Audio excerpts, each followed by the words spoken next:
Ben ritrovati con questo nuovo approfondimento di Radio Veneto Agricoltura che quest'oggi dedicheremo al PSR, Programma di Sviluppo Rurale, ma in particolare le misure rivolte ai giovani, quindi PSR e giovani.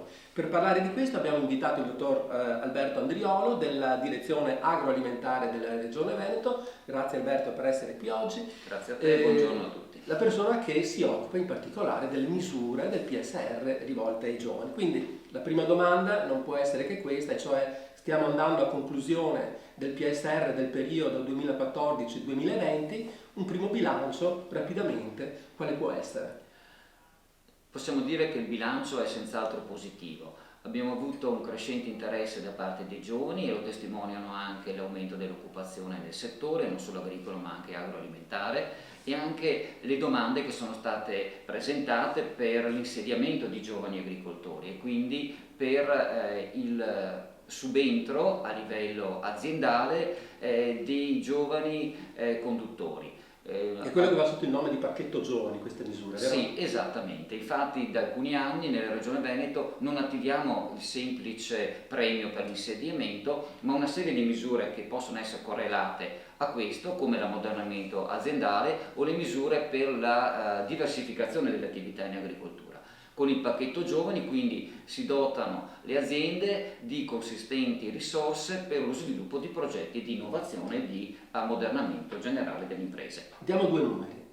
Allora, guardando questo periodo di programmazione, quindi il 2014-2020, le domande pervenute e finanziate sono state circa 1400, quindi ogni anno circa 300-320 giovani hanno potuto insediarsi in agricoltura. Quindi 300 giovani circa ogni anno, giovani agricoltori. Infatti una delle novità che sono state introdotte in questo periodo è stata quella di programmare in modo puntuale i bandi, in modo tale che ogni anno ci fosse la possibilità di accedere a queste iniziative. Certo. E quali sono le risorse concrete a cui hanno potuto accedere questi giovani?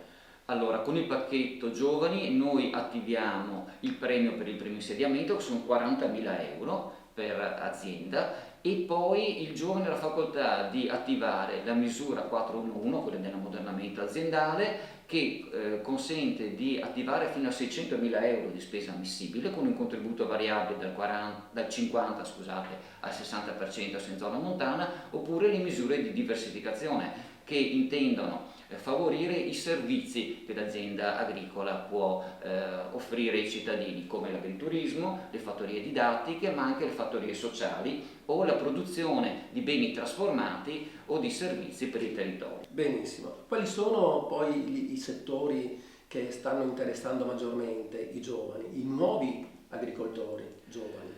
Diciamo che i giovani sono attenti a quello che è ovviamente lo sviluppo di un progetto aziendale che possa garantire la sostenibilità economica della propria azienda. Vediamo che il settore viticolo o quello orticolo possono avere uno sviluppo, perché questi sono quelli che ci hanno dato maggior soddisfazione, ma anche per le produzioni zootecniche e lattiero-casearie vediamo che i giovani tendono a rimanere in azienda e a proseguire laddove appunto delle iniziative volte all'ammodernamento e alla cura anche dell'ambiente garantiscono la permanenza dell'azienda. Certo.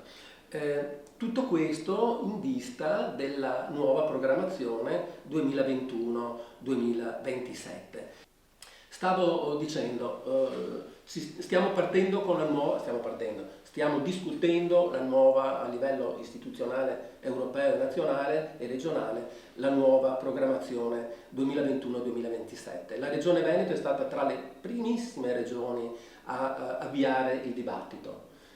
Come te intravedi, come si sta preparando la nuova programmazione?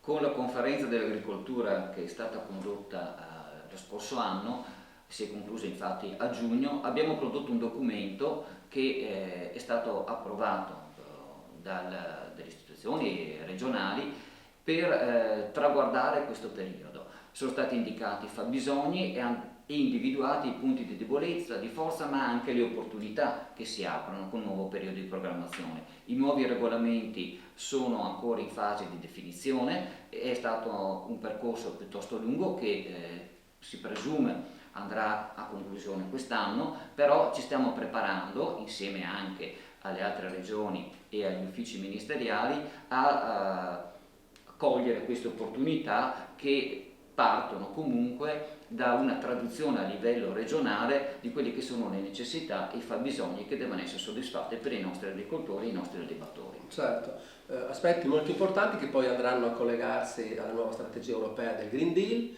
dove ci sono grandi attese soprattutto per i temi ambientali e il ruolo che avrà l'agricoltura in tutto questo.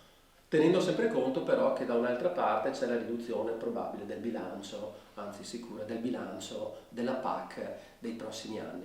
Quindi discussioni che stanno appunto, che sono in corso e che porteranno, vedremo a cosa esattamente, ma speriamo al bene della nostra agricoltura.